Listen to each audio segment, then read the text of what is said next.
एक कुठला नाही, लेफ्ट अँड राईट म्हणा. हां, मोठा लहान म्हणू नका, लेफ्ट आहे ना. हा काय लेफ्ट झाला.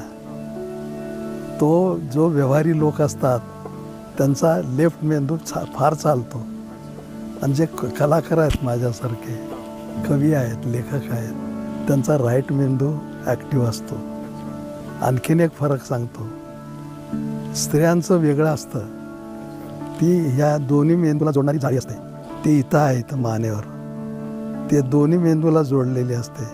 त्यामुळं स्त्री ही विचार करताना ती करेक्ट करते. ती पुरुष ना एकतर डाव्या बाजूचं करेल, एकतर उजव्या बाजूचं करेल, पण ती समतोल विचार करते.